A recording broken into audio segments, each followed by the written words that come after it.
తీసుకున్నారా నిర్ణయాలు? ఇప్పటి నుంచి నేను ఈ విధంగా ఉండాలి అనేటటువంటిది నిర్ణయం తీసుకున్నారా లేదా?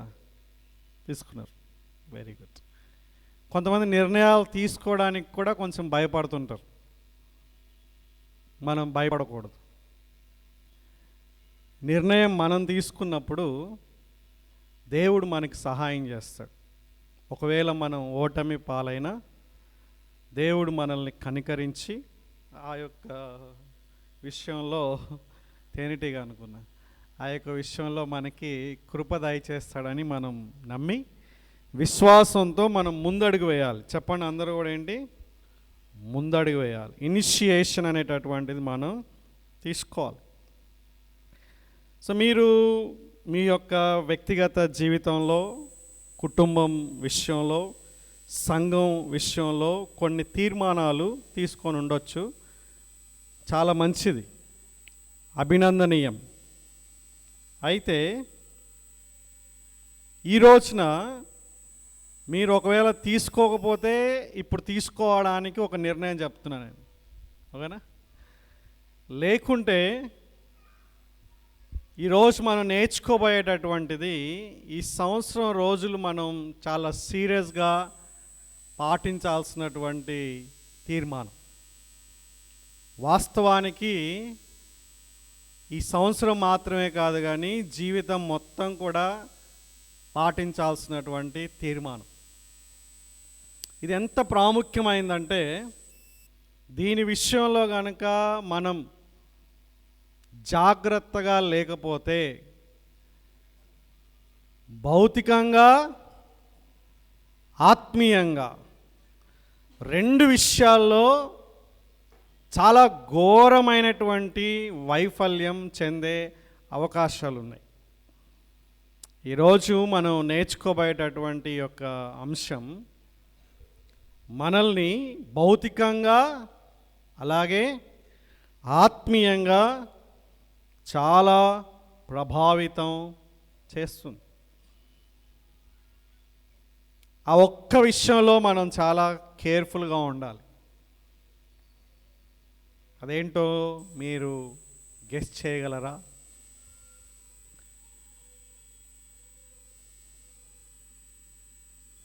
మన శరీరంలోనే ఉంది అది.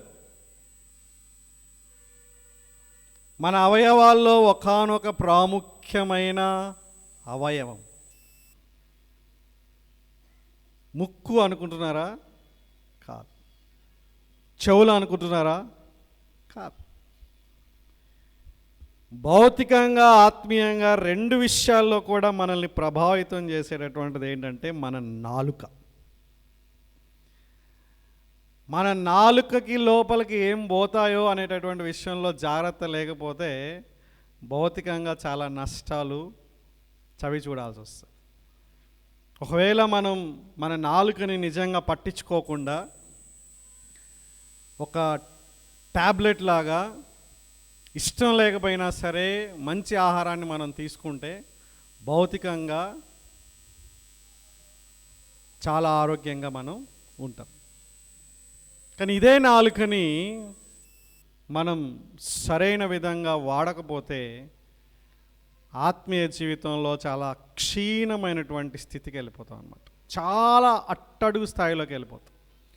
కాబట్టి ఈ సంవత్సరం 2026 లేకుంటే మన జీవితంలో ఒక విశ్వాసిగా ఈ నాలుక విషయంలో మనం అత్యంత జాగ్రత్తగా ఉండాల్సినటువంటి అవసరత చాలా ఉంది.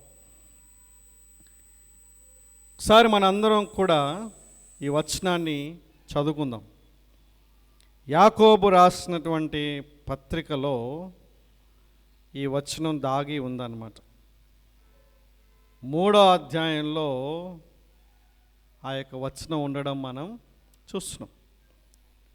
2వ వచనాన్ని మనం నేర్చుకోబోతున్నాం. కాబట్టి అందరం లేచి నిలబడి, మీరు చాలా రిలాక్స్గా ఉన్నారు. ఈరోజు అన్నం మర్చిపోయాడు, మనం నిలబడే అవకాశమే లేదనుకుంటున్నారేమో. అందరు లేచి నిలబడి 3వ అధ్యాయం 2వ వచనాన్ని మనం చదువుకుందాం. 1, 2, 3, గో. మళ్ళా చెప్తున్నాను, గో అనగానే మీరు చదివాలి, ఓకేనా? 1, 2, 3, గో.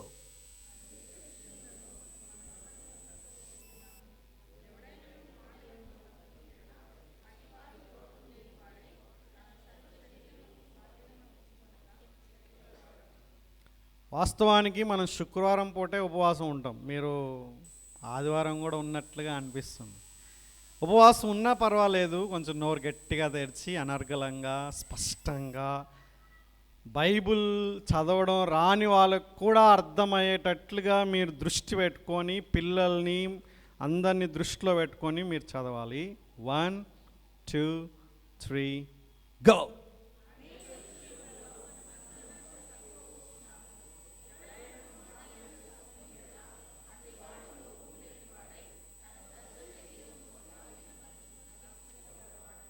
స్త్రీలు మాత్రమే ఎంత స్పష్టంగా చదువుతున్నారంటే పురుషులు అసలుకి వాయిస్ ఉందా లేదా అనిపిస్తుంది.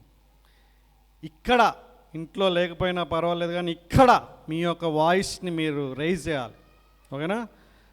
1, 2, 3, గో.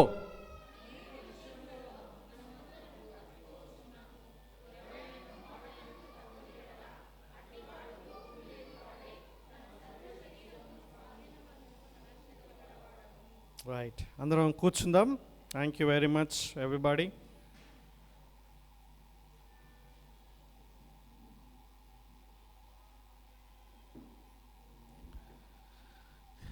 నాలుక గురించి బైబిల్, వాస్తవానికి మనం బైబిల్ గ్రంథంలో చూసుకున్నప్పుడు అనేకమైనటువంటి విషయాలు మనం చూడగలం. టంగ్ అంటే ఇంకో రకంగా మాటలు గురించినటువంటిది మనం ఇక్కడ చూస్తున్నాం. స్పీచ్, ఏం మాట్లాడతాం, ఎలా మాట్లాడతాం అనేటటువంటి దానిపైన మన ఆత్మీయత, మన యొక్క సంబంధాలు అన్నీ కూడా ఆధారపడి ఉన్నాయి. అవి చాలా పవర్ఫుల్ అనేటటువంటిది ఇక్కడ మనకి కనిపిస్తుంది. ఒకసారి మీకు కొన్ని వచనాలని నేను చూపిస్తాను. ఈరోజు మీకు చాలా వచనాలని చూపించడానికి ప్రయత్నం చేస్తాను. రైట్,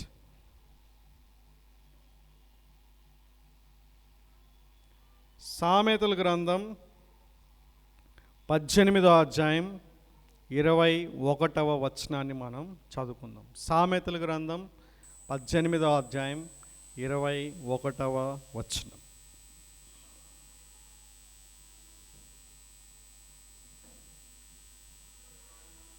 మీకు చాలా కొత్తగా ఉంది కదా, అన్నీ నేనే చదివి దానికి మీరు అలవాటు పడిపోయారు. ఇప్పుడు మీరు చదవాల్సినటువంటి పరిస్థితి. రైట్, 18:21.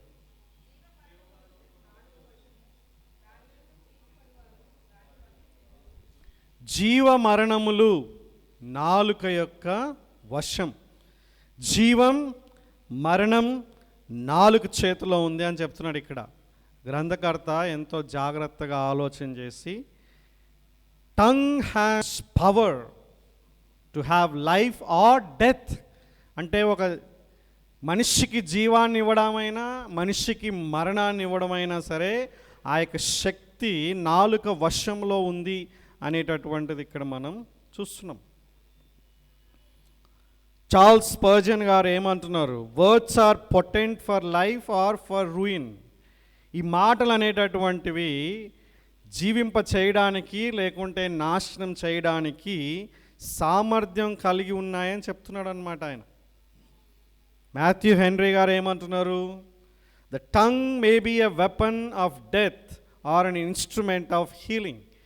ఇదే విషయాన్ని ఆయన ఏమంటున్నాడంటే మరణాన్ని కలుగజేసే ఒక ఆయుధం అంట ఈ యొక్క నాలుక, లేకపోతే స్వస్థతని తీసుకొచ్చేటటువంటి ఒక సాధనంగా ఉందని మాథ్యూ హెన్రీ, ఆ గ్రేట్ కామెంటేటర్ ఆయన చెప్పినటువంటి మాటలు. ఒక మంచి రచయిత ఈ విధంగా అంటున్నాడు. థామస్ వాట్సన్ అనేటటువంటి ఆయన ఏమంటున్నాడో తెలుసా అండి? The tongue is either a tree of life or a spark of destruction. అది జీవ వృక్షాన్ని ఇచ్చేటటువంటి చెట్టుగానే ఉండొచ్చు, లేకుంటే నిన్ను కంప్లీట్గా నాశనం చేసేటటువంటి ఒక రవ్వగా అయినా సరే, నిప్పు రవ్వ ఉంటుంది కదా, ఆ విధంగా కూడా ఉండొచ్చు అనేటటువంటిది ఇక్కడ మనం చూస్తున్నాం. కాబట్టి నాలుకకి అంత శక్తి ఉందనేటటువంటిది మనం మర్చిపోకూడదు. నాలుక కనుక మనం ఈ టంగ్ని కనుక కొంచెం జాగ్రత్తగా మనం ఉంచకపోతే వ్యక్తిగతంగా నాశనం అయిపోతాం, ఇతరుల్ని కూడా నాశనం చేస్తాం. అర్థమవుతుందా అండి? వ్యక్తిగతంగా నాశనం అయిపోతాం, అలాగే ఇతరుల్ని కూడా నాశనం చేస్తాం. ఒకవేళ ఈ యొక్క నాలుక విషయంలో జాగ్రత్తగా ఉంటే వ్యక్తిగతంగా మన యొక్క పరిపక్వత, ఆత్మీయత అనేటటువంటిది కనిపిస్తుంది. అదే సమయంలో ఇతరుల యొక్క సంబంధాల్లో కూడా మనం జాగ్రత్త కలిగి ఉంటాం. కాబట్టి ఈ యొక్క నాలుక గురించి మనం చాలా జాగ్రత్తగా ఉండాలి. ఇంతకుముందు మనం చదివినటువంటి లేఖనాన్ని ఒకసారి గమనిద్దాం. యాకోబు పత్రిక 3వ అధ్యాయంలో ఎన్ని మంచి మాటలు ఉన్నాయో చూడండి. 2వ వచనం నుంచి కనుక మనం గమనిస్తే మీరు ఈ విషయాలన్నీ మనకు కనిపిస్తాయి. నేను చదువుతున్నాను, జాగ్రత్తగా ఆ యొక్క మాటలపైన మీరు దృష్టి ఉంచండి. అనేక విషయములలో మనం అందరము తప్పిపోవచ్చున్నాము. తప్పిపోండి అనలేదు, తప్పిపోవచ్చున్నాము. So that is a nature or that is a condition of every human being.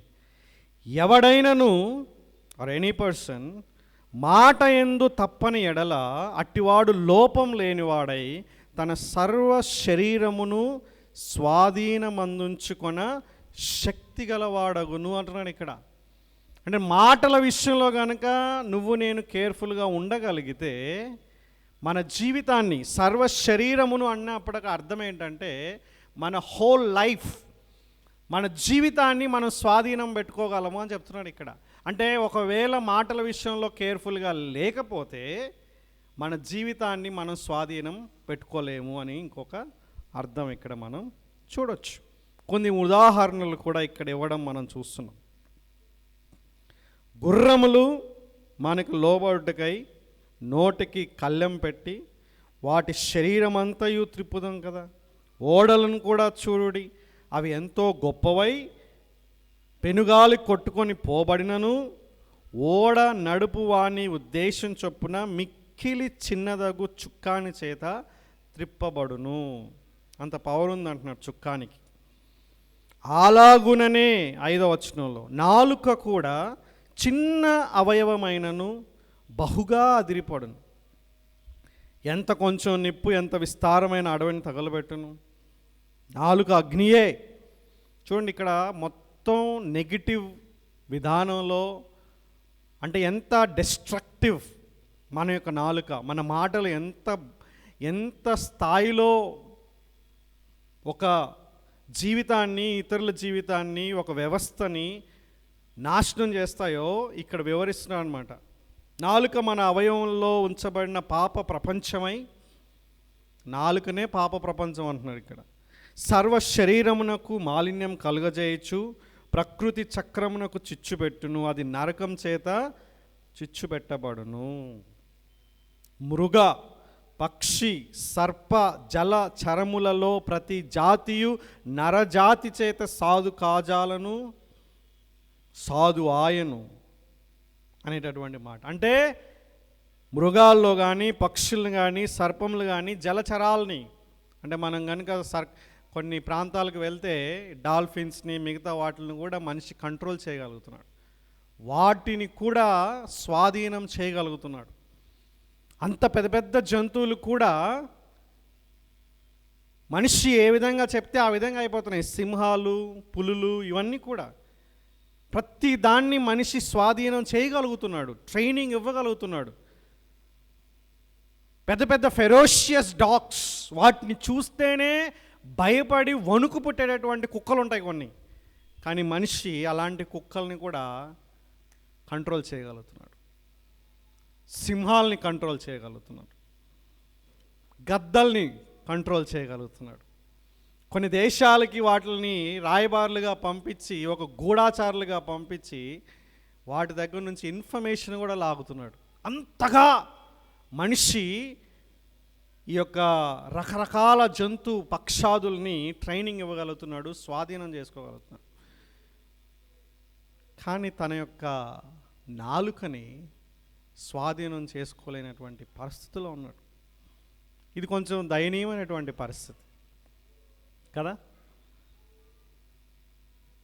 ఏ నరుడును నాలుకను సాధు చేయ నేరడు. ఏ నరుడు అన్నప్పుడు నువ్వు నేను కూడా ఇంక్లూడ్ అయిపోతాం. అంటే ఒక మనిషి తన యొక్క నాలుకని అదుపు పెట్టుకోలేని పరిస్థితుల్లో ఉన్నాడు అని చెప్తూనే అదుపు పెట్టుకోవాలని ఆజ్ఞ ఇస్తున్నాడు దేవుడు. Seems to be non sensical కదా, కొంచెం అర్ధరహితంగా లేదా?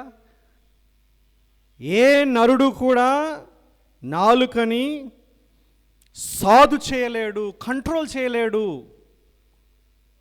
కన్ను కంట్రోల్ చేయాలి. 2వ వచనంలో ఏమనుంది ఇక్కడ? మాట యందు తప్పకపోతే. మీరు 1వ వచనంలోకి రండి, 1వ అధ్యాయంలోకి రండి. 1వ అధ్యాయంలో ఏమంటున్నాడు ఇక్కడ? 26వ వచనం, 1వ అధ్యాయం 26వ వచనం.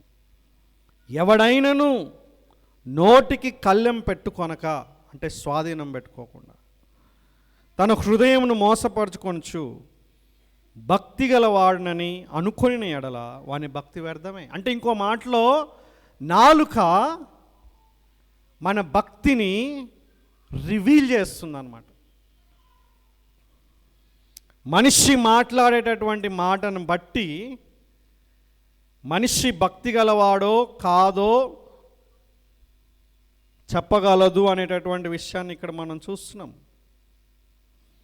జేసీ రాయల్ అనేటటువంటి ఒక గొప్ప దైవజనుడు, లాస్ట్ టైం మీకు 31st చెప్పాను, పరిశుద్ధత గురించి ఒక అద్భుతమైనటువంటి పుస్తకాలు రాసినటువంటి వ్యక్తి. ఆయన ఏమన్నాడు? Gracious tongue is a sure mark of a gracious heart అని చెప్తున్నాడు ఇక్కడ. సింక్లర్ ఫర్గ్యూసన్ ఇంకొక గొప్ప దైవజనుడు, grace received in the heart must be expressed by the grace on the lips అంటారు. అంటే నువ్వు దేవుని యొక్క కృపని నీ హృదయంలో స్వీకరించావని చెప్తున్నావు కదా, కృపని అంగీకరించావని చెప్తున్నావు కదా, అది నీ యొక్క పెదవుల ద్వారా వ్యక్తీకరించబడాలి, బహిర్గతం కావాలి. అంటే దేవుని యొక్క కృపని మనం పొందుకున్నాం కాబట్టి ఆ కృప మన మాటల ద్వారా బయటికి రావాలి అని చెప్తున్నాడు ఇక్కడ. ఆ రూపాంతరత బయటికి రావాలి అంటున్నాడు ఇంకో మాటలో. నాకు ఇష్టమైనటువంటి ఇంకొక దైవజనుడు ఉన్నాడు, రవి జకరాయస్ అంటే ఆయన లాంటి లేకుంటే ఆయన కన్నా ఇంకా పవర్ఫుల్ ఇంటెలిజెంట్ పర్సన్ అనమాట ఫ్రాన్సిస్ షేఫర్. ఆయన ఏమన్నాడు తెలుసా అండి?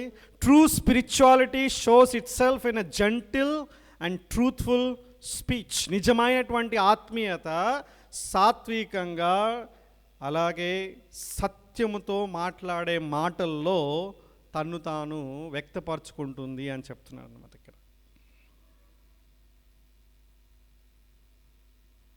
ఏం చూస్తున్నాం ఇక్కడ మనం? నాలుకలో లైఫ్ అండ్ డెత్ ఉందని చూస్తున్నాము. నాలుకని మనిషి కంట్రోల్ చేయలేడని చెప్తున్నాం. కానీ నాలుకని కంట్రోల్ చేసినటువంటి వ్యక్తి భక్తి గలవాడని బైబిల్ చెప్తుంది.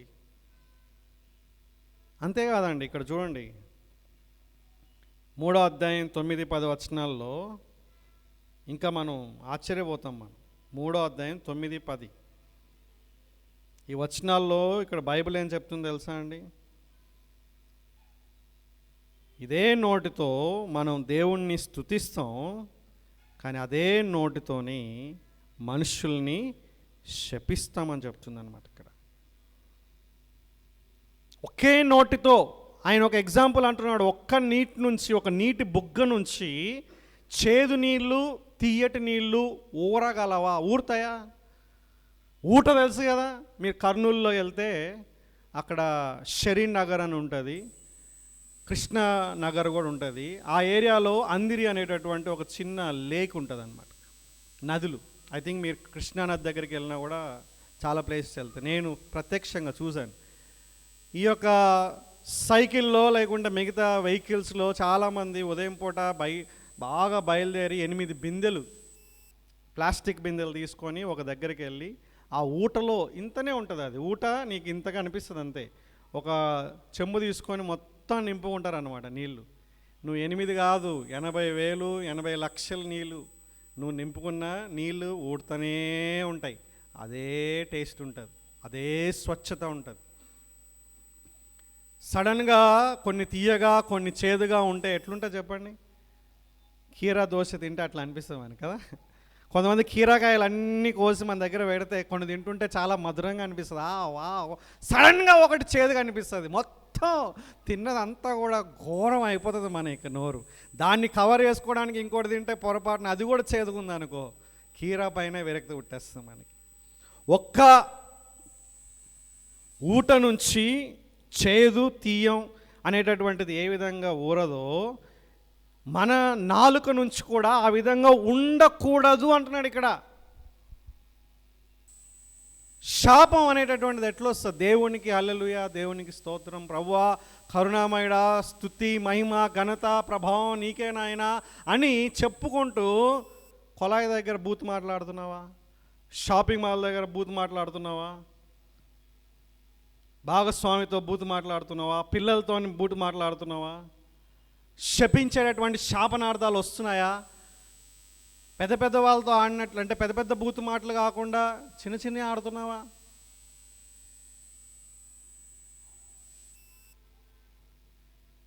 అది కూడదు అంటున్నాడు ఇక్కడ. శాపం అనేటటువంటిది మన యొక్క నోట్లోంచి రాకూడదు అంటున్నాడు ఇక్కడ.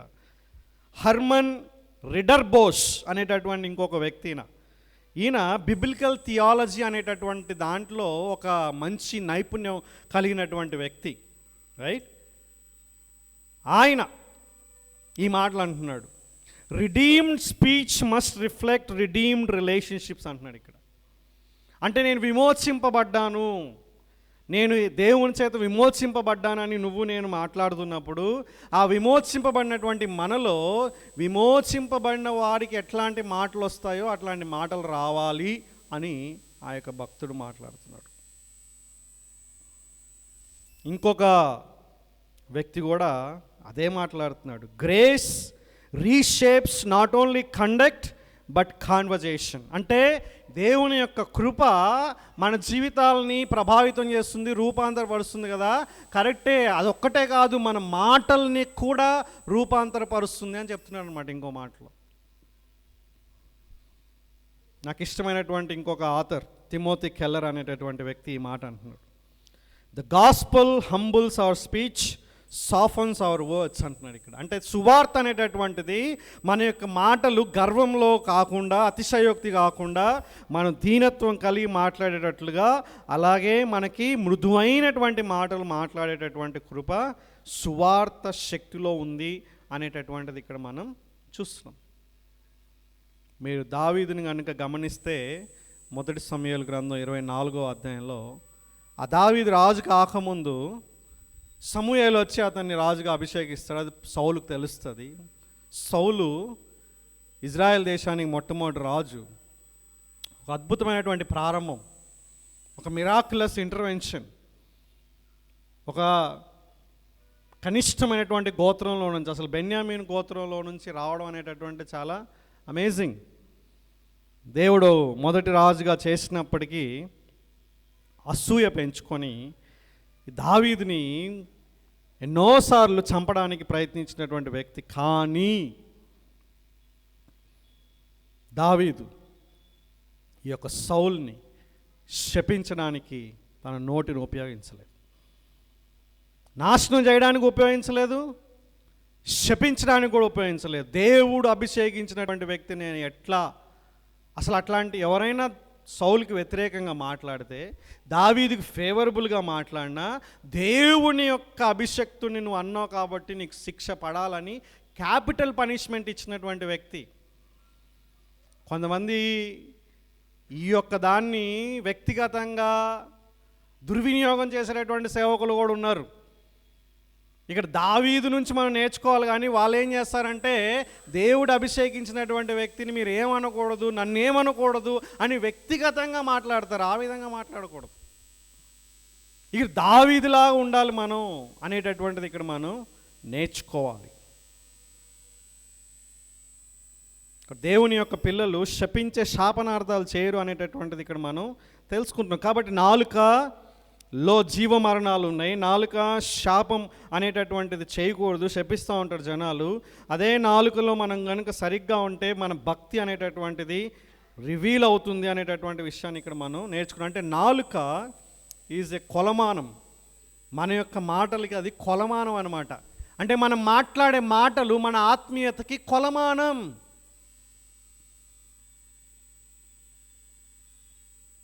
నాలుక అనేటటువంటిది మన భక్తిని చూపిస్తుంది, తెలియజేస్తుంది. కానీ నాలుకని కంట్రోల్ చేసుకోలేమని చెప్తుంది కదా బైబిల్ ఇక్కడ. మరి ఎట్లా కంట్రోల్ చేసుకోవాలి?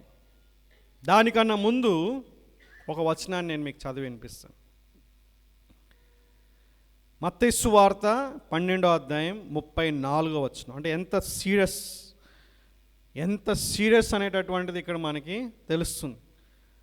12వ అధ్యాయం 34వ వచనంలో ప్రభు అయిన యేసుక్రీస్తు ఈ నాలుక గురించి మాట్లాడుతూ, ముఖ్యంగా ఆ యొక్క కంక్లూజివ్ మత్తయి గ్రంథకర్త యేసుక్రీస్తు ప్రభువారి యొక్క జీవితంలో ఒక్కొక్క రెస్పాన్స్ ఎట్లా ఉందో అనేటటువంటిది మాట్లాడుతూ, ఈ యొక్క నాయకులు, ఈ రిలీజియస్ లీడర్స్ యొక్క విధి విధానాలు ఎట్లున్నాయో మాట్లాడుతూ, ఏ విధంగా వాళ్ళు సత్యాన్ని అణిచివేస్తున్నారో అనేటటువంటి విషయాన్ని మాట్లాడుతూ ఉన్నటువంటి సందర్భంలో యేసుక్రీస్తు ప్రభువారు వాళ్ళని ఉద్దేశించి చెప్పినటువంటి మాటలు ఇక్కడ ఏమనుంది చెప్పండి. 34వ వచనంలో, సర్ప సంతానమా, మీరు చెడ్డవారై ఉండి ఏలాగు మంచి మాటలు పలుకగలరు. నెక్స్ట్, ఇది చాలా ప్రాముఖ్యమైంది. హృదయమందు, నెక్స్ట్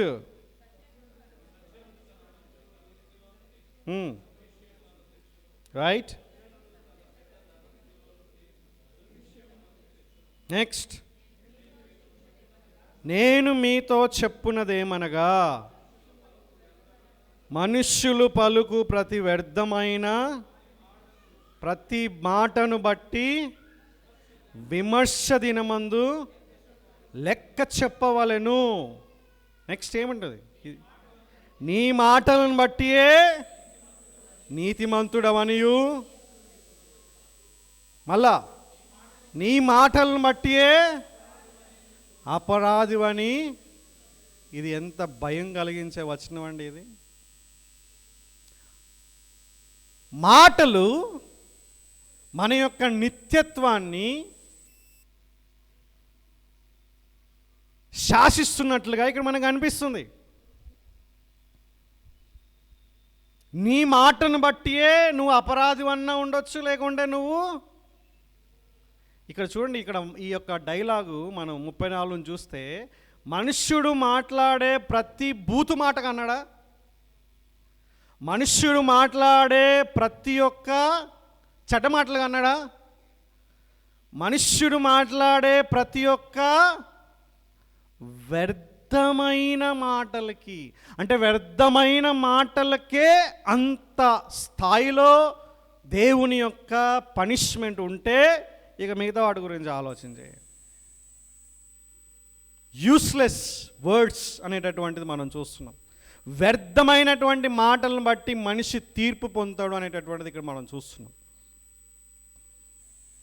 అయితే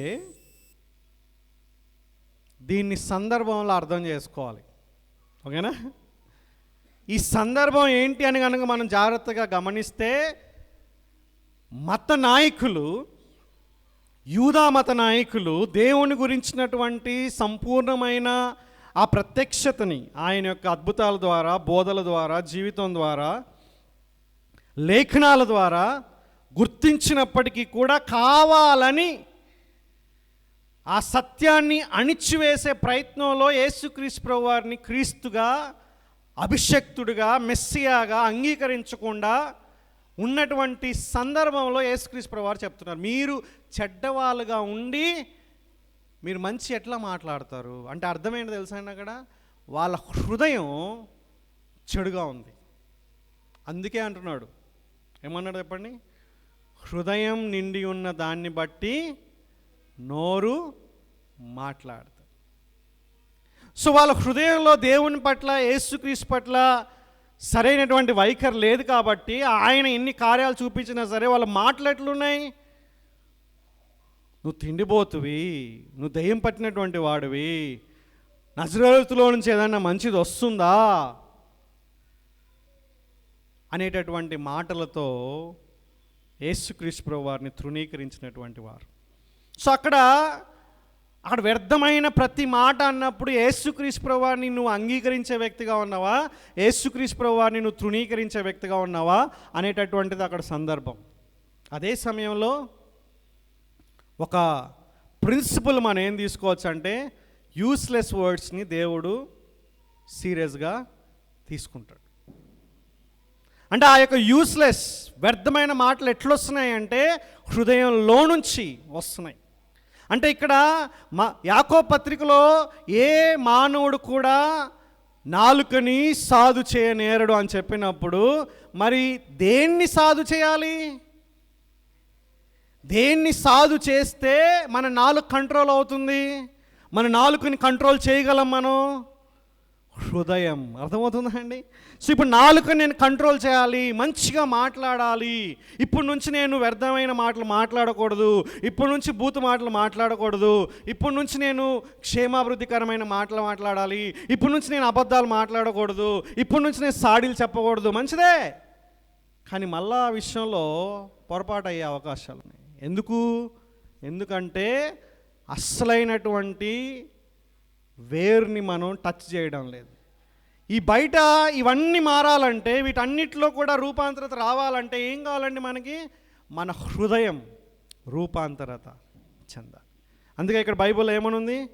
వ్యర్థమైన ప్రతి మాటను బట్టి హృదయం నిండి ఉన్న దాన్ని బట్టి నోరు మాట్లాడుతుంది అని చెప్తున్నాను. ఇక్కడ హృదయం నిండి ఉన్న దాన్ని బట్టి నోరు మాట్లాడుతుంది అని చెప్తున్నాను. Martin Luther is a reformer. ఏమన్నాడు ఆయన తెలుసా అండి? ఒక మంచి ఉద్యమకారుడు, పాజిటివ్ పాయింట్ ఆఫ్ వ్యూలో ఏమంటున్నాడు అక్కడ? The tongue is the interpreter of the heart. ఈ నాలుక హృదయంని వివరిస్తుంది అని చెప్తున్నాడు ఇక్కడ. అంతే కదా? మనం మీ హృదయంలో ఏముందో మాకేం తెలుసు, మా హృదయంలో ఏముందో మీకేం తెలుసు అనేటటువంటి డైలాగులు వస్తూ ఉంటాయి. వాస్తవమే, అది మన ఉద్దేశాలు ఎవరు తెలియవు. కానీ అర్థమవుతుందండి, మనిషి యొక్క ఉద్దేశాలు వేరే వ్యక్తికి తెలుసుకోవడం అసాధ్యం.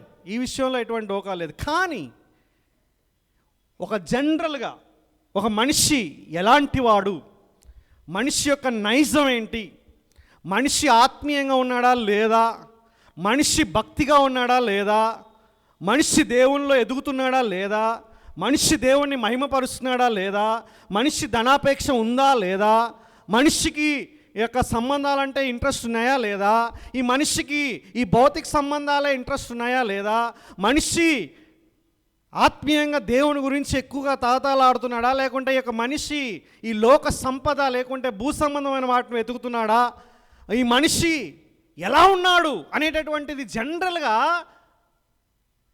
మాటలను బట్టి తెలుసుకోగలం. అర్థమవుతుందా అండి? అంటే ప్రసంగం బట్టి తెలుసుకోలేవు నువ్వు. ఇప్పుడు నేను ప్రసంగిస్తుంటే ఇక మీరు అందరు నన్ను ఏమనుకోవాలా, ఎంత మంచి ఆత్మీయమైన వ్యక్తి రాయేష్ అని అనుకోవచ్చు. ప్రసంగాన్ని బట్టి, అప్పుడప్పుడు జరిగే సంభాషణను బట్టి ఒక వ్యక్తి యొక్క భక్తి జీవితాన్ని మనం అంచనా వేయలేం. కానీ ఒక వ్యక్తిని 24/7 కనుక మనం కంటిన్యూగా గమనిస్తే ఆ వ్యక్తి హృదయంలో ఏముందో కొంచెం మనకి ఏమవుతుంది, బయటకి వస్తుంది. కుటుంబం, స్నేహితులు, శత్రువులు మనం ఎవరమో బయటికి బాగా చెప్పగలరు. దయచేసి ఈ విషయంలో కేర్ఫుల్గా ఉండాలి. ఇతరుల యొక్క ఉద్దేశాలు మనం ఎప్పటికీ తెలుసుకోలేం, కానీ ఇతరుల యొక్క మాటల వలన, అంటే దయచేసి అర్థం చేసుకోవాలి, కంటిన్యూగా ఉండేటటువంటి మాటల వలన, కన్సిస్టెంట్గా వాళ్ళ యొక్క జీవితంలో వాళ్ళు చెప్పే మాటల వలన, మాట్లాడే దాన్ని బట్టి ఆ వ్యక్తి ఆత్మీయతని నువ్వు నేను తెలుసుకొనగలం. ఈ వ్యక్తి క్రీస్తు మహిమ కోసం జీవిస్తున్నాడా, పాలిటిక్స్ అనేటటువంటిది ఆయన జీవిత లక్ష్యంగా ఉందా? ఆత్మీయమైనటువంటి ధనం కోసం పరితపిస్తున్నాడా, భౌతిక సంబంధమైన ధనం కోసం పరితపిస్తున్నాడా? దేవుని మహిమ కోసం జీవించాలని ఆశిస్తున్నాడా, తన మహిమ కోసం జీవించాలని ఆశిస్తున్నాడా?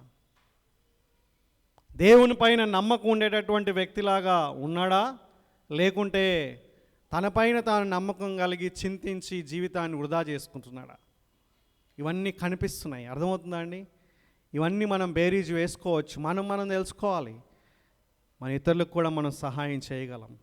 కాబట్టి హృదయం నిండి ఉన్నటువంటి దాన్ని బట్టి, జోనథన్ ఎడ్వర్డ్స్ అనేటటువంటి ఒక ఆయన ఏమన్నాడంటే, men's words are the clearest evidence of the temper of their hearts. ఈయన 19th సెంచరీలో ఒకానొక అద్భుతమైనటువంటి బైబుల్ టీచర్. ఆయన దేవుని యొక్క సంఘం ఆత్మీయంగా బలపడడానికి ఆయన చేసినటువంటి ఆ యొక్క పరిచర్య చాలా వర్ణనాతీతం.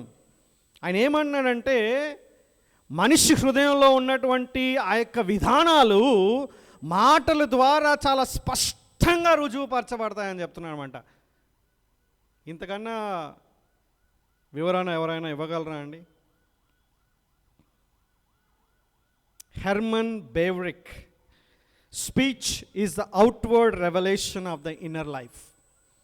అంతరంగంలో ఉన్నటువంటి జీవితం మాటల ద్వారా వ్యక్తీకరించబడుతుంది. దీన్ని నువ్వు తప్పించుకోలేవు. You can hide your words, but you cannot hide your heart generally. దయచేసి ఇది చాలా ఇంపార్టెంట్. జనరల్ సెన్స్లోనే తెలుసుకోగలం మనం. కాబట్టి ఈ విషయంలో కేర్ఫుల్గా ఉండాలని అపోస్తలుడైనటువంటి పౌలు మాట్లాడుతున్నాడు. ఒక వ్యక్తిని నువ్వు ఆకాశాన్ని ఎక్కించే స్థాయిలో కానీ, ఒక వ్యక్తి నువ్వు పాతాళానికి తీసుకువెళ్ళేటువంటి పరిస్థితుల్లో మనం కేర్ఫుల్గా ఉండాలి. బికాజ్ హృదయ రహస్యాలు దేవుని యొక్క తెలుసు. కానీ మనం కనుక ఒక వ్యక్తితో కంటిన్యూగా ఫెలోషిప్ చేస్తున్నప్పుడు ఆ వ్యక్తి యొక్క ఆత్మీయ స్థితి ఆమె యొక్క మాటల ద్వారా వ్యక్తపరచబడుతుంది. దాని ద్వారా నేనేం చేయొచ్చు? ఒక విశ్వాసిగా సహాయం చేయొచ్చు. అంతేగాని నువ్వు తెలుసుకొని స్కాన్ చేసి నాకు తెలిసింది, ఇన్ని రోజులు నటించింది ఈమె, ఇప్పుడు చూసినా ఈమె కథ నాకు తెలుసు మొత్తం అని అనుకోవడానికి కాదు. లేకుంటే నీ గురించి నువ్వు ఫీల్ అయిపోయి సెల్ఫ్ కండెమినేషన్లోకి, ఇంకెందుకురా నా జీవితం, ఇదా నేను చేసేది, ఇదా ఎప్పుడు నేను తిండి గురించి అయినా, ఎప్పుడు నేను పాలిటిక్స్ అయినా, ఎప్పుడు చూసిన సినిమాలైనా, ఎప్పుడు చూసినా సరే అది లేదు ఇది లేదు అనేటటువంటి వంకేనా, ఎప్పుడు చూసినా కూడా ఇవేనా అనేటటువంటిది నువ్వు తెలుసుకున్న తర్వాత నువ్వు కండెమ్ చేసుకోవాల్సిన పని లేదు. దేవుని పాదాల వైపు పట్టుకోవచ్చు.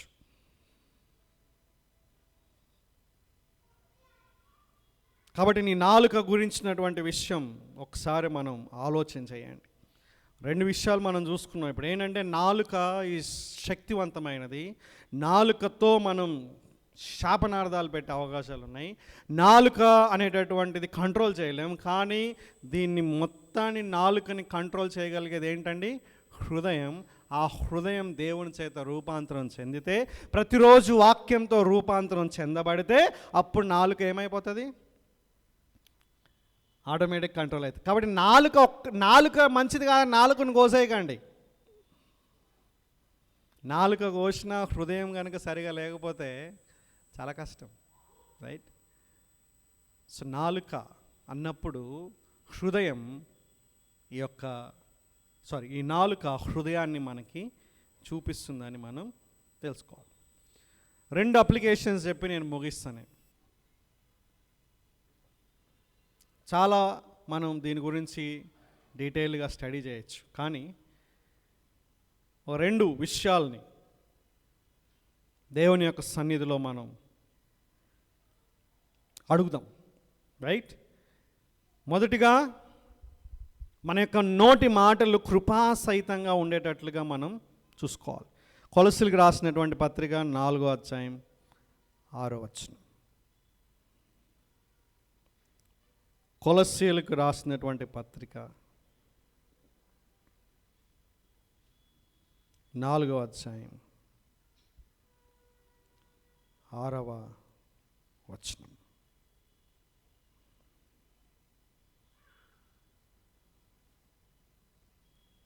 ఏముంది అక్కడ? నీ యొక్క మాటలు కృపాసహితముగా ఉండాలి.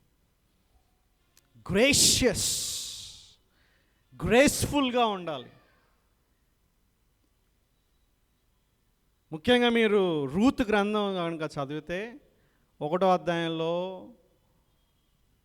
మామయ్యని, తోటి బావగారిని, సొంత భాగస్వామిని పోగొట్టుకున్నటువంటి ఒక రూతు నయోమి ద్వారా ఇజ్రాయెల్ దేశానికి వచ్చిన తర్వాత ఆమె పొలంలో అవి ఏరుకుంటున్నప్పుడు రూతు గ్రంథం 2వ అధ్యాయంలో ఆయన మాట్లాడినటువంటి మాటలు చూసి రూతు షాక్ అయిపోతుంది. నేను మోయాబురాలైనప్పటికీ కూడా ఎంత దయతో, ఎంత దయగలిగినటువంటి మాటలు, ఎంత కృపాసహితంగా నా పట్ల నువ్వు మాట్లాడేవు అనేటటువంటిది ఇక్కడ ఈమె చెప్పడం మనం చూస్తాం. అలాంటి విషయంలో మనం చాలా కేర్ఫుల్గా ఉండాలి. దానికి కంటే ముందుగా ఈ విషయాన్ని మీరు గమనించడం, అంటే నాలుకను నియంత్రణ చేయకపోతే ఏం జరుగుతుంది అనేటటువంటిది కూడా మనం తెలుసుకోవాలి. యాక్చువల్గా ఒకవేళ ఒక వ్యక్తి తన నాలుకను అదుపులో పెట్టుకోకపోతే, అంటే కేర్ఫుల్గా లేకపోతే ఎలాంటి స్థాయిలోకి వెళ్తాడనేటటువంటిది మనందరం ఒక రోజున చూసుకున్నాం. ప్రసంగి గ్రంథం 5వ అధ్యాయం 2వ వచనం. ఆ యొక్క స్టోరీ న్యాయాధిపతుల గ్రంథం 11వ అధ్యాయంలో మనకు కనిపిస్తుంది. యోప్తా అనేటటువంటి ఒక వ్యక్తి అనాలోచితంగా చేసినటువంటి ఒక నిర్ణయం వలన తన కూతుర్ని దేవునికి ప్రతిష్ఠిత చేయాల్సినటువంటి పరిస్థితి వచ్చింది. అందుకే జాన్ ఓవెన్ అనేటటువంటి ఒక వ్యక్తి, ఎవరైనా జాన్ ఓవెన్ పాపం అనేటటువంటి సబ్జెక్ట్లో దిట్ట, స్కాలర్. ఆయన ఏమన్నాడు తెలుసా అండి? The tongue is the most unruly member of a fallen man. పడిపోయినటువంటి మానవ జీవితంలో ఈ యొక్క నాలుక అనేటటువంటిది అసలు స్వాధీనం చేయలేనటువంటి ఒక అవయవం అంటున్నాడు ఇక్కడ ఆయన. పరిపాలించలేనటువంటిది. రిచర్డ్ బ్యాక్స్టర్ అనేటటువంటి ఇంకొక వ్యక్తి కూడా ఏమన్నాడు? ఈయన ఒక ప్యూరిటన్ రైటర్, స్పీకర్, పాస్టర్. ముఖ్యంగా పాస్టర్లకి చాలా విషయాలు చెప్పాడు. ఆత్మీయ క్రమశిక్షణల గురించి అనేకమైనటువంటి విషయాలు చెప్పాడు. ఆయన ఏమన్నాడంటే, he that cannot rule his tongue cannot rule his soul. అసలు నాలుకను కనుక నువ్వు కనుక పరిపాలన చేయలేకపోతే నీ యొక్క ఆత్మను కూడా, నీ ప్రాణాన్ని కూడా నువ్వు పరిపాలన చేయలేవంటున్నాడు. మీకు లాస్ట్ టైం జే.ఏ. పేకర్ గురించి చెప్పాను కదా. ఈరోజు A.W. పింక్ గురించి మీరు తెలుసుకోవాలి. పింక్ అంటే చాలామంది అమ్మాయిలు అనుకుంటారేమో, పింకీ కాదు, పింక్. ఓకే, ఈయన దేవుని యొక్క గుణలక్షణాల గురించి చెప్పినటువంటి వ్యక్తి, దేవుని యొక్క విశిష్టతల గురించి ఎక్స్ప్లెయిన్ చేసినటువంటి రైటర్స్లో ఈయన one of the best writers. ఆయన ఏమన్నాడంటే, an unbridled tongue is an evidence of an ungoverned heart. అదుపు లేనటువంటి నాలుక నీకు నాకు ఉన్నట్లయితే నీ హృదయాన్ని, నువ్వు నా హృదయాన్ని మనం పట్టించుకోనటువంటి పరిస్థితిలో ఉన్నామని అర్థం అని చెప్తున్నాడు ఇక్కడ.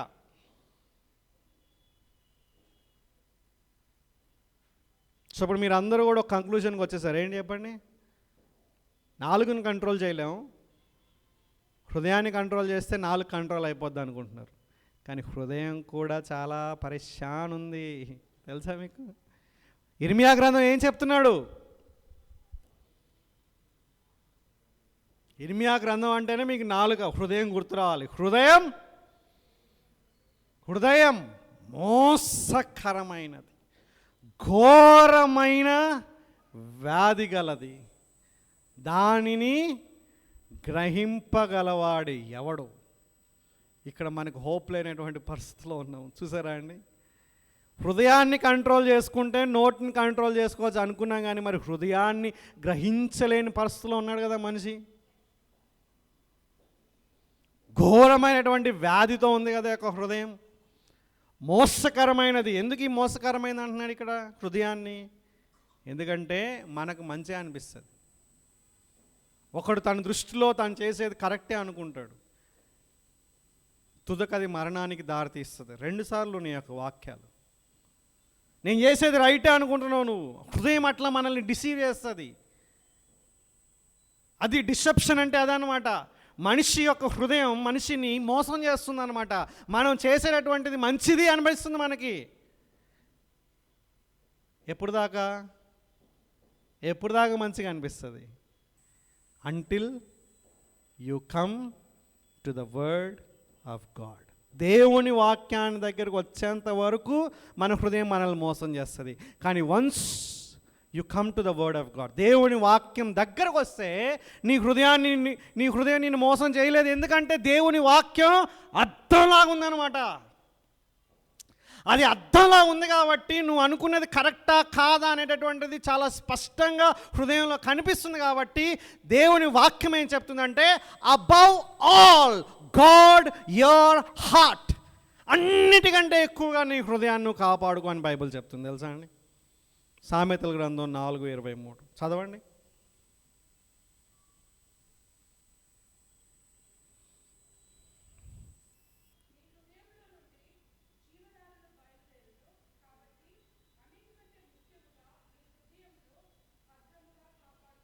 చూసారా?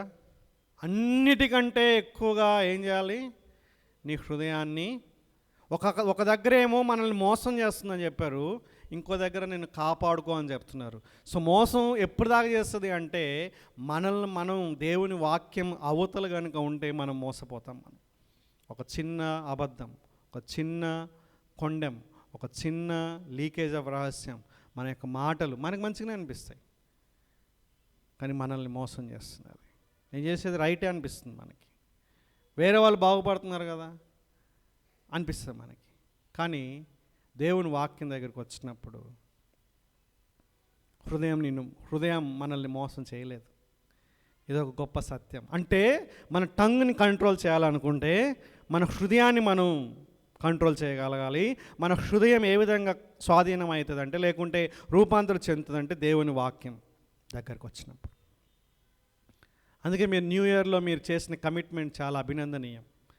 మీలో చాలామంది దేవుని వాక్యం చదవడానికి మార్నింగ్ పూట వస్తున్నారు, మిగతా వాళ్ళు కూడా రండి. వ్యక్తిగతంగా మీరు బైబిల్ చదువుకోవాలి, కంఠస్థం చేయాలి. క్రీస్తు వాక్యం మీలో సమృద్ధిగా నిలవనీయుడి అంటున్నాడు ఇక్కడ. నిలవనీయాలి అన్నమాట, స్టోరేజ్.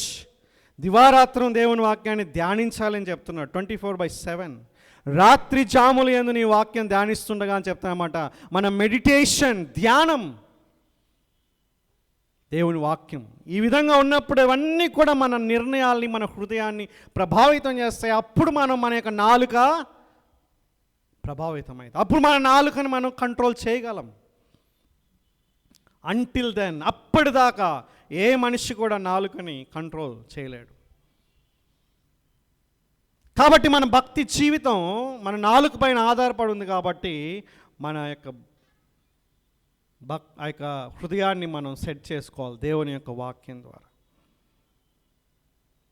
మిరియాము ఏం చేసింది చెప్పండి? దేవుని గురించినటువంటి ఆ యొక్క విషయాల్ని గ్రహించకుండా, దేవుని యొక్క కార్యాలని, దేవుడి యొక్క బిడ్డల్ని, సేవకుల్ని గౌరవించకుండా మిరియాము ఏం చేసింది? సంఖ్యాకాండం 12లో తన సొంత తమ్ముడికి వ్యతిరేకంగా మాట్లాడడం వలన దేవుడు మిరియాము కుష్ఠవ్యాధిని కలుగజేస్తాడు. మాథ్యూ పూలే చెప్పాలంటే ఈయన ఒక మంచి బైబిల్ కామెంటేటర్. ఇంగ్లాండ్ దేశంలో 17th centuryలో ఒక మంచి ఇన్ఫ్లుయెన్షియల్ ప్యూరిటన్ మినిస్టర్స్.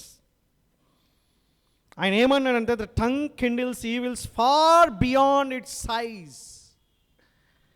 ఈ నాలుక చెడుని ఎంతగా సృష్టిస్తుందంటే, లేకుంటే ప్రజ్వలింపజేస్తుందంటే, అంటే నువ్వు ఊహించనంతగా, నువ్వు అనుకోనంత నాశనం చేస్తుందంట ఈ యొక్క నాలుక.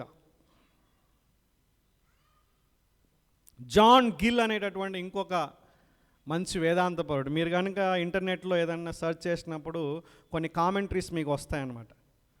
ఆ కామెంటరీస్లో ఒకానొక కామెంటరీ ఏంటంటే జాన్ గిల్. ఆయన ఒక మంచి వేదాంతపరుడు, బ్యాప్టిస్ట్ థియాలజీ ఆయన, రైట్. ఆయన ఏమంటున్నాడు, ఈ యొక్క నాలుకని మనం కేర్ఫుల్గా వాడకపోతే ఏమైందంటే, slander once kindled spreads like a fire beyond restraint. అంటే మనం కొండెంలు ఆడినప్పుడు, అంటే ఇతరులకి గురించి చెడు చెప్పినప్పుడు, డైరెక్ట్గా మాట్లాడకుండా ఇతరులకి మనం కనుక చెడు చేరవేస్తే అది ఇక మనం దాన్ని అదుపు చేయలేనంతగా అది వ్యాప్తి చెందుతుంది అని చెప్తున్నామన్నమాట ఇక్కడ.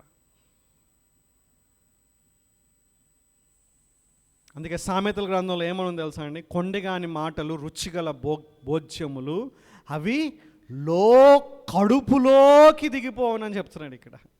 కడుపు అంటేనే లోపల, కడుపులోకి దిగిపోవనంటే అర్థం ఏంటో తెలుసా అండి, అవి చాలా మనిషిని ప్రభావితం చేస్తాయి. కాబట్టి ఒక వ్యక్తి గురించి మాట్లాడేటప్పుడు మనం ఆలోచన చేయాలి.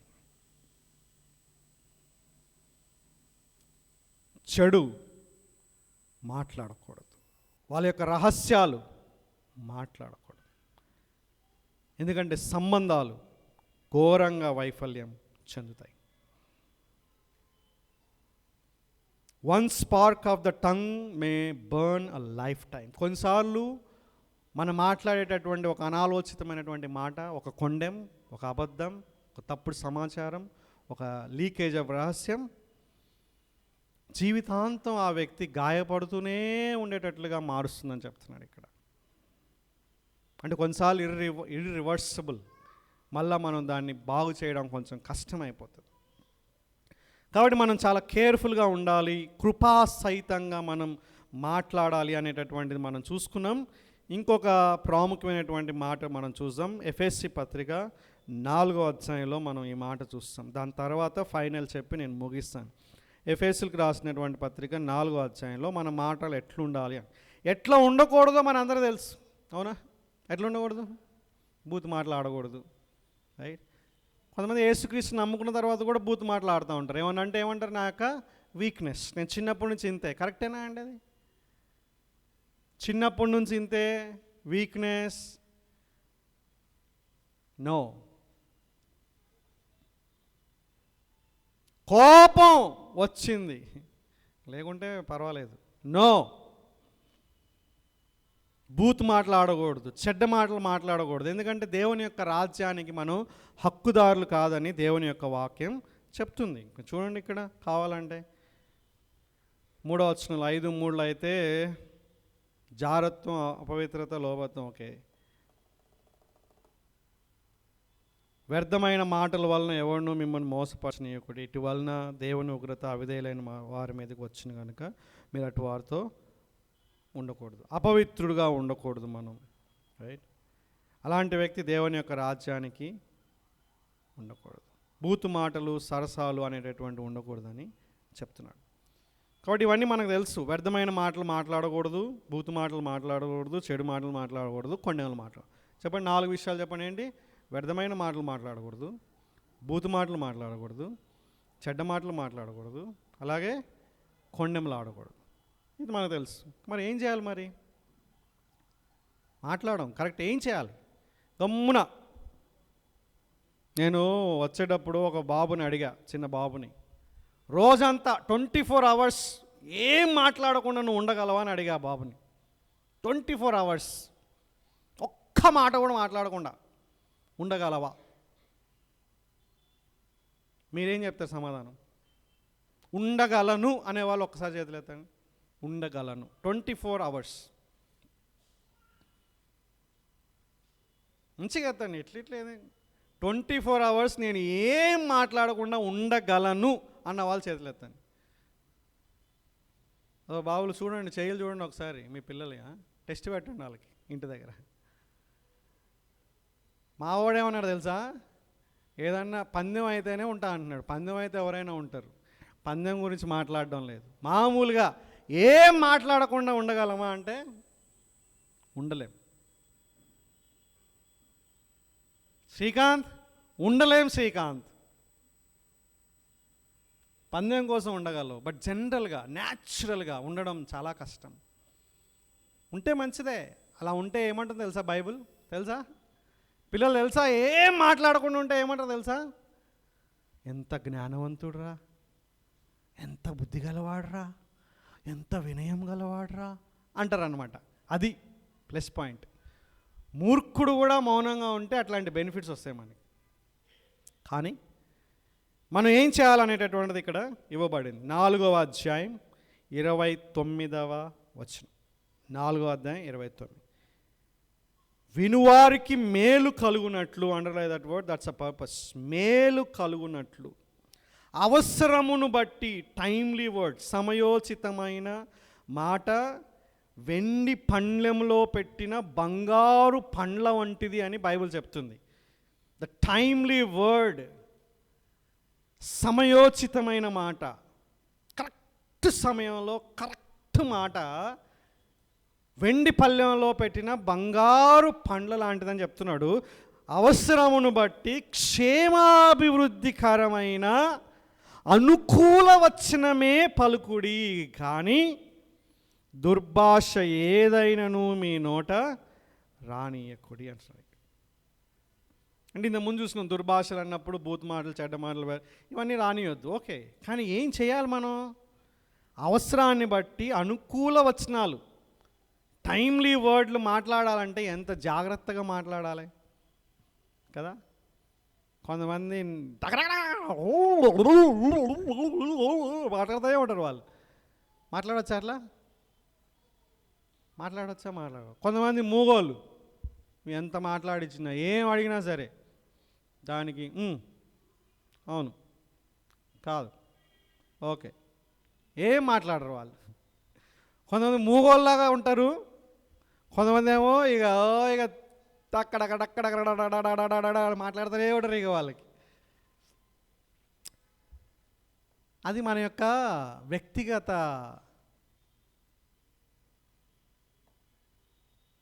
ధోరణి. ఎక్కువ మాట్లాడితే ప్రాబ్లం ఏం లేదు. అందుకే గలగలగలగల మాట్లాడడం దేవుడు నీకు ఇచ్చినటువంటి ఒక ఏమంటారు, ఒక మంచి వ్యక్తిత్వం, పర్సనాలిటీ. చిన్నప్పుడు బబిత, ఇప్పుడు ఉన్నారుగా పిల్లలు, అట్లానే వస్తారన్నమాట. ఇదిగో ఇగో అనేసి మాట్లాడుతూనే ఉంటుంది. ఇప్పుడేం మాట్లాడతలేదు, పెద్దగా అయిపోయింది. సో పాయింట్ ఏంటంటే, కొంతమంది గలగలగల మాట్లాడినా, కొంతమంది ఏం మాట్లాడకపోయినా, మీ ఇల్లు గుర్తొస్తుంది కదా ఇప్పుడు, మీ భాగస్వాములు గుర్తొస్తున్నారు కదా, మీ పిల్లలు గుర్తొస్తున్నారు కదా ఇప్పుడు. అవి రెండు కూడా వ్యక్తిత్వాలు, వాళ్ళ యొక్క పర్సనాలిటీ డిఫరెన్సెస్. కానీ ఇక్కడ ఏం మాట్లాడుతున్నా అంటే, నువ్వు గలగల మాట్లాడినా, లేకుంటే మూగోళ్ళలాగా కొంచెం కొంచెం మాట్లాడినా, మూగదానిలాగా కొంచెం కొంచెం మాట్లాడినా, మేలు కలగడానికి, వినువారికి మేలు కలగాలి, నీ తోటి వ్యక్తికి మేలు కలగాలి అంటే అర్థం ఏంటి? ఇక్కడ మేలు అంటే అర్థం ఏంటి? మునగ చెట్టు ఎక్కిమని చెప్పడం లేదు ఇక్కడ. మేలు కావాలంటే ఏం చేయాలి? రెక్కి, నీ షర్ట్ బాగుంది రెక్కి, నీ హెయిర్ స్టైల్ బాగుంది రెక్కి, అసలు నువ్వు సూపర్ రెక్కి, అసలు ఏం వాయిస్తున్నావు రెక్కి నువ్వు అంటే. ఇప్పుడు మునగ చెట్టు ఎక్కి అప్రిసియేషన్ చేసినంత మాత్రాన ఏం మేలు కలుగుతుంది? కొంచెం మేలు కలుగుతుంది. ఏం మేలు కలుగుతుంది వాళ్ళకి? కొంచెం కలుగుతుందా లేదా? ఒక వ్యక్తి వచ్చి నీ దగ్గరికి, చాలా మంచిగా ఉంది డ్రెస్సు, లేకుంటే నువ్వు చాలా మంచిగా సర్వ్ చేసావంటే ఏమవుతుంది మనకి? మేలు ఉంటుందా లేదా? ఏంటా మేలు? ఎంకరేజ్మెంట్. కానీ ఇక్కడ మేలు కలుగునట్లు అంటే ఈ పైన కలిగేటటువంటి ఎంకరేజ్మెంట్ గురించి మాట్లాడడం లేదు. అది అన్యులు కూడా చేయగలరు, చేయాలి. మనం కూడా అభినందించాలి. పిల్లలు మంచి చేసినప్పుడు ఏమనాలి? శబాష్ అనాలి. వాళ్ళు తప్పు చేసినప్పుడే తిడతాం మనం, మంచి చేసినప్పుడు మెచ్చుకుంటుర్రా? తల్లిదండ్రులకి ఇది. పిల్లలందరూ చెవులు మూసుకోండి గట్టిగా. పిల్లలు ఏమి వినకూడదు అసలుకి. తల్లిదండ్రులు మీ పిల్లలు మంచి చేసినప్పుడు శబాష్ అని మెచ్చుకుంటుర్రా? చిన్నగా మెచ్చుకుంటుర్రా? ఏదో తెలిసి తెలియనట్లుగా మెచ్చుకుంటురా. అదే కనుక వాళ్ళు ఏదో చిన్న పొరపాటు చేస్తే ఇక భూలోకం అసలు ఆ కాలనీ మొత్తం తెలిసిపోవాలన్నమాట వీళ్ళు చేసినటువంటి పని గురించి. అంతేనా? అయితే ఓకే, ఇక్కడ మేలు కలుగునట్లు అంటే అర్థం ఏంటంటే ఆత్మీయంగా ఆ యొక్క వ్యక్తి ఒక మెట్టు నుంచి ఇంకొక మెట్టుకు వెళ్ళగలగాలి. అది మనం ఒక గురి కలిగి ఉండాలి, గోల్. నేను ఈరోజు ఈ యొక్క మాటలు మాట్లాడుతున్నప్పుడు నా లోపల కొన్ని పర్సనల్ అజెండా ఉంటుంది కదా. ఏదో ఒక విధంగా ఈ వ్యక్తిని కొంచెం నేను స్టిరప్ చేసి ఆయన లేకుంటే ఆమె తమ యొక్క ఆత్మీయ జీవితంలో కొంచెం ముందుకు వెళ్ళేటట్లుగా చేయాలి అనేటటువంటి గురించి మాట్లాడుతాను. క్షేమాభివృద్ధి అని చెప్తున్నాను ఇక్కడ. మేలు, క్షేమాభివృద్ధి. క్షేమాభివృద్ధి అన్నప్పుడు దేని గురించి? అది ఆత్మీయమైనటువంటి క్షేమాభివృద్ధి. కాబట్టి ఆ యొక్క పర్పస్ మనలో ఉండాలి. అంటే అది కాన్షియస్గా రావాలి, అది బుద్ధిపూర్వకంగా రావాలి. దానికోసం మనం ప్రేయర్ చేయాలి. ప్రభువా, నేను కొంతమందితో మాట్లాడబోతున్నా, నేను మాట్లాడేటప్పుడు నీ సన్నిధిని దయచేయి, నేను మాట్లాడేటప్పుడు నువ్వు నా మాటలను వాడుకో. బట్టి ప్రసంగానికి వచ్చినప్పుడే కొన్నిసార్లు ప్రేయర్ చేస్తున్నాం, అవునా, నాలాంటి వాళ్ళు. కానీ నేను ఒకసారి బెన్నీ ప్రసాద్ అని ఒక అతను కలిసిన. నేను తెలుసా బెన్నీ ప్రసాద్ మీకు? Guinness world record, right? తను భౌతికంగా వాయించలేనటువంటి పరిస్థితుల్లో తన యొక్క ఫిజికల్ ఇన్ఫర్మిటీ ఉంది. అలాంటి పరిస్థితుల్లో దేవుడు తనతో మాట్లాడి తన్ని ఇప్పుడు చాలా గొప్పగా వాడుకుంటున్నాడు. మన భారతదేశానికి చెందినటువంటి వ్యక్తి. మీరు జస్ట్ యూట్యూబ్లో బెన్నీ ప్రసాద్ కొడితే మస్తు వందల లక్షల వీడియోస్ వచ్చేస్తాయి. ఆయన ఒక చిన్న గ్రూప్కి మాట్లాడడానికి వస్తానని కమిట్మెంట్ ఇచ్చాడు. దానికోసం దేవుని దగ్గర ప్రేయర్ చేస్తున్నాడు. జనరల్గా పెద్ద పెద్ద వాటి కోసమే ప్రేయర్ చేసేటటువంటి అలవాటు మాలాంటి ప్రీచర్స్కి, నాకు. కానీ దేవుడు ఈ విషయంలో సెట్ చేశాడు. ఈవెన్ ఒక చిన్న వ్యక్తితో మాట్లాడేటప్పుడు కూడా నీకు కావాల్సింది దేవుని యొక్క సన్నిధి. నీ భాగస్వామితో మాట్లాడేటప్పుడు కూడా ఏం కావాలి? పింకీతో మాట్లాడేటప్పుడు కూడా ఫుల్ ప్రేయర్ చేస్తాను నేను. వీళ్ళతో మాట్లాడేటప్పుడు కూడా ప్రేయర్ చేసుకుంటాను నేను. అయినా ఫెయిల్ అవుతున్నాం అనుకోండి. కానీ మన అజెండా ఏముండాలంటే ఒక మెట్టు వాళ్ళని కొంచెం వీరు ఎదగాలి, వీరు క్షేమాభివృద్ధి చెందాలి అనేటటువంటిది గోల్ పెట్టుకోవాలి. మీకు డౌట్ రావచ్చు, ఇప్పుడు ఫుల్ డౌట్లు వస్తాయి.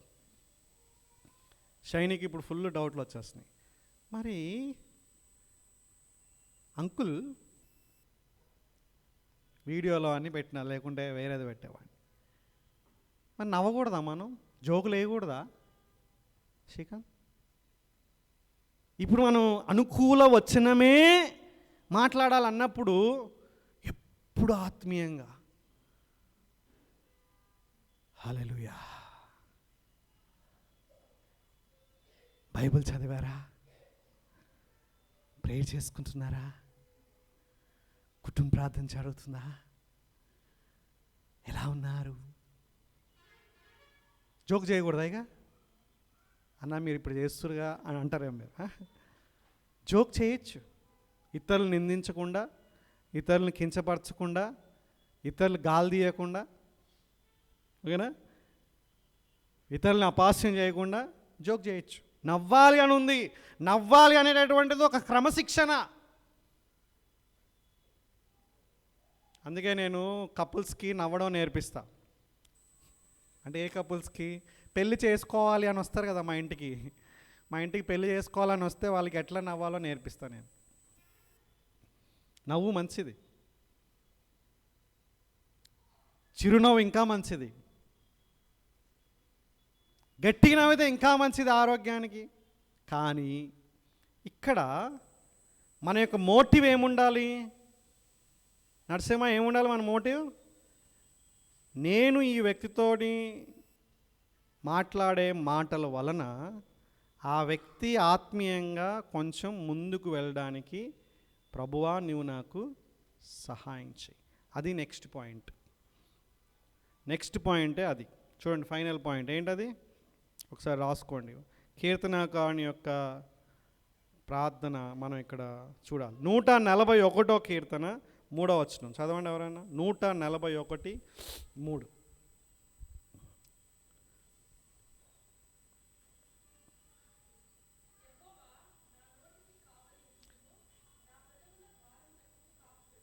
ఏం ప్రార్థన అండి ఇది? నా నోటికి కావలి ఉంచు అంటున్నాడు ఇక్కడ. జనరల్గా మనం మన ఇంటికి కావలి ఉంచు ప్రభువా, లేకుంటే మన యొక్క చుట్టూ మీరు మీ యొక్క ప్రొటెక్షన్ ఇవ్వండి అన్నా, కానీ ఇక్కడ ఈయన ప్రార్థన చూడండి. ఈ కీర్తనకారుడి ప్రార్థన చాలా వినూత్నమైనది. నా నోటిని కాచు ప్రభు అంటున్నాడు ఇక్కడ. Because my tongue reflects who I am spiritually. యోబు గ్రంథం 1వ అధ్యాయం 22వ వచనం.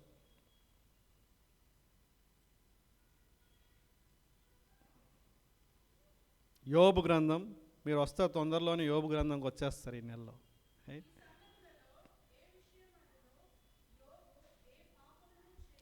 మాటల్లో అంత ప్రతికూలమైన పరిస్థితుల్లో కూడా మాటల్లో పాపం చేయకుండా ఉన్నాడు.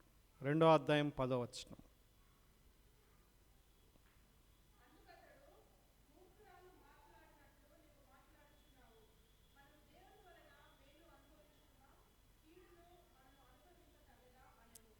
చూసారా ఈ యొక్క థ్యాంక్ యూ. ఈ యొక్క వైఫ్ నిజంగా ఏ వైఫ్ అయినా అట్లా మాట్లాడేటటువంటి పరిస్థితే.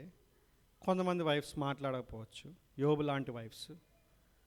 కానీ పాయింట్ ఏంటంటే ఇలాంటి పరిస్థితుల్లో కూడా యోబు నోట్తో పాపం చేయకుండా ఉన్నాడు. Probably he might be praying to God. Because వాళ్ళ కొడుకుల గురించి వాళ్ళ కూతుల గురించి ప్రార్థన చేసేటటువంటి వ్యక్తి ఆయన. తన యొక్క కంటి విషయంలో కూడా ప్రార్థన చేసినటువంటి వ్యక్తి, తన యొక్క వాక్యం విషయంలో ప్రార్థన చేసినటువంటి వ్యక్తి. లేకుంటే ఆ విషయంలో ఒక తీర్మానం తీసుకున్నాడు, నీ వాక్యం నా యొక్క అనుదిన ఆహారం కంటే నీ వాక్యాన్ని ఎక్కువగా ప్రేమించడానికి సహాయం చేయమని చేసినటువంటి ప్రార్థన. లేకుంటే నేను ఒక వ్యక్తిని కన్యకని నేను చాలా పవిత్రంగా చూడడానికి సహాయం చేయమని చేసినటువంటి ప్రార్థన. చాలా పవర్ఫుల్ ప్రేయర్స్ ప్రాబబ్లీ ఈ వ్యక్తి చేసి ఉండొచ్చు. అందుకే ఇక్కడ చూస్తే ఆయన నోట్లో ఇలాంటి టెస్ట్ మనీ ఎవరికి ఇవ్వబడింది తెలుసా అండి? మన ప్రభు అయిన యేసుక్రీస్తు గురించి ఇవ్వబడి.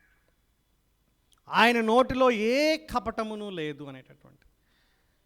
ఎందుకంటే కొంతమంది మాట్లాడుతుంటే మనకి ఆ మాటల్లోనే అరే ఏదో తేడా ఉంది అనిపిస్తుంది మనకి, అవునా? కానీ మనం ఎలాగా we should be known for transparency, we should be known for this kind of lifestyle. John Bunyan అనేటటువంటి వ్యక్తి ఎంతమంది తెలుసు? బైబిల్ తర్వాత ఎక్కువగా అమ్ముడుపోయినటువంటి పుస్తక రచయిత. ఆయన ఏమన్నాడు తెలుసా అండి? Prayer is the best bridle for the tongue. అంటే ఒక రకంగా హృదయం అనేటటువంటిది మనం డీల్ చేసిన తర్వాత ప్రాక్టికల్ సెన్స్లో మన యొక్క నాలుకను మనం అదుపులో చేయాలంటే ప్రార్థన అనే ప్రార్థన ద్వారా మనం దాన్ని స్వాధీనపరచుకోవచ్చు. థామస్ బ్రూక్స్ అనేటటువంటి ఇంకొక వ్యక్తి ఏమన్నాడంటే, a praying man is careful in speaking. ప్రార్థన చేసేటటువంటి వ్యక్తి అంటే కంటిన్యూగా ప్రేయర్లో ఉండేటటువంటి వ్యక్తి చాలా జాగ్రత్తగా మాట్లాడతాడని ఈ వ్యక్తి అంటున్నాడు. ఇట్స్ వెరీ ట్రూ కదా. ఎందుకంటే మనం ప్రార్థన చేస్తున్నప్పుడు మనం దేవుని చేత రూపాంతరం చేయబడతాం.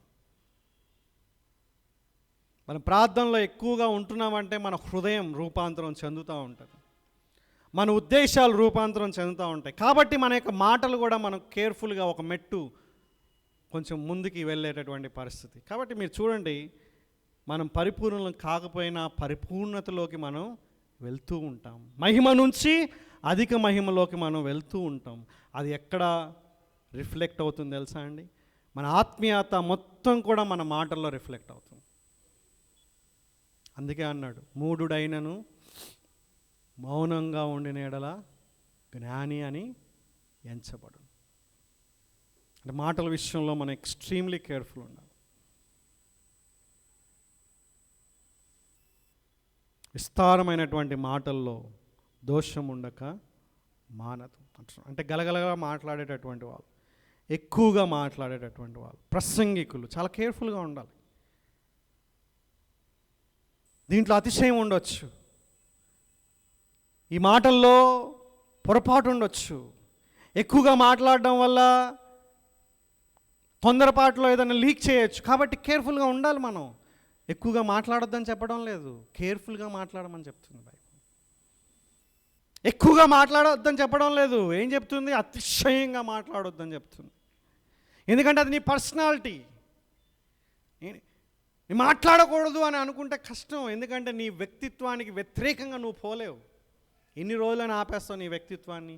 ఏదో ఒక రోజు తన్నుకు వస్తుంది అది. కాబట్టి మాట్లాడు, కేర్ఫుల్గా మాట్లాడు. ప్రసంగించు, కేర్ఫుల్గా ప్రసంగించు. డొనాల్డ్ మెక్లాయిడ్ అనేటటువంటి ఇంకొక వ్యక్తి ఏమన్నాడంటే, only grace sought daily can tame the tongue అంటున్నాడు ఇక్కడ. ప్రతిరోజు మనం దేవుని ఎదుట వేడుకునేటటువంటి ఆ కృప మాత్రమే మన నాలుకని స్వాధీనపరచుకోవడానికి సహాయం చేయగలదు అంటున్నాడు ఇక్కడ. ఎంత వాస్తవం అండి ఇవన్నీ. కాబట్టి మీ అందరికీ నేను ఒక విన్నపం వాట్సాప్లో పెట్టాను. బహుశా మీరు బిజీగా ఉన్నారేమో ఈ యొక్క నూతన సంవత్సరం. ఈ సంవత్సరం చాలామంది వాగ్దానాలు ఉంటాయి, రైట్? కానీ క్రీస్తులో మనకు అన్ని వాగ్దానాలు ఉన్నాయని 2 కొరింథీ పత్రిక 1:20లో మనం ఆల్రెడీ చూసుకున్నాం. అవన్నీ ఆ యొక్క షరతుల్ని కనుక, కండిషన్స్ నువ్వు నేను ఫుల్ఫిల్ చేయగలిగితే every promise belongs to every believer. దాని గురించి స్పెషల్ వాగ్దానాలు అవసరం లేదు. కానీ ఒక కంటత వాక్యం చేయడం చాలా ఇంపార్టెంట్. కాబట్టి ఒక సంఘంగా మనం ఈ కంటత వాక్యం చేస్తాం. ఏంటది? యాకోబు పత్రిక 3:2. ఈ కంటతం దయచేసి ప్రతి ఒక్కరికి కంటతం చేయాలి. చిన్నపిల్లలు, 3 సంవత్సరాల నుంచి ఉన్నటువంటి వాళ్ళు, 4 సంవత్సరాల పిల్లలు కూడా అసలు చెప్పాలంటే వాళ్ళే మంచి చేస్తారు, రైట్? వాళ్ళకి నేర్పిస్తే మీరు కూడా కంటతం అయిపోతారు. చదువు రాని వాళ్ళు, చదువు వచ్చిన వాళ్ళు, బిజీగా ఉన్నవాళ్ళు, బిజీగా లేని వాళ్ళు, నేను నువ్వు మనందరం ఈ యొక్క కంటత వాక్యాన్ని చేద్దాం. ఇది దేవుని ఆజ్ఞ కాదు, ఒక మన నియమం.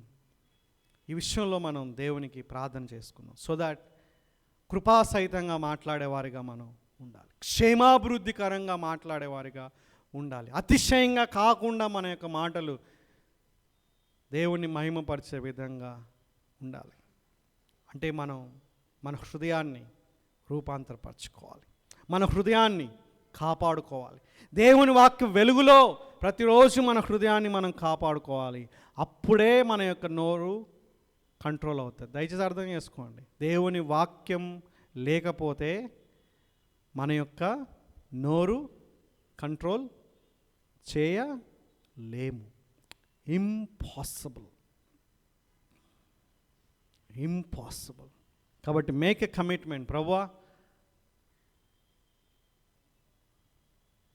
నా నోటిని కంట్రోల్ చేసుకోవడానికి మీరు కృప దయచేయండి. నా హృదయాన్ని రూపాంతరపరచడానికి నీ కృప దయచేయండి. మీరు ఇచ్చినటువంటి వాక్యాన్ని నేను ధ్యానిస్తుండగా నా లోపల ఉన్నటువంటి వెలితిని నాకు చూపించండి. ఒక బాధ్యతాయుతమైన, ఒక ఆత్మీయమైనటువంటి బిడ్డగా, ఒక ఆత్మీయమైనటువంటి వ్యక్తిగా ఒక మెట్టు ఎదగడానికి, కొంచెం పైకి వెళ్ళడానికి నాకు సహాయం చేయండి అని మనం ప్రార్థన చేసుకున్నాం. ఈ సంవత్సరం అంతా మన మాటల్లో మనం ఎక్స్ట్రీమ్ కేర్ఫుల్ ఉందాం.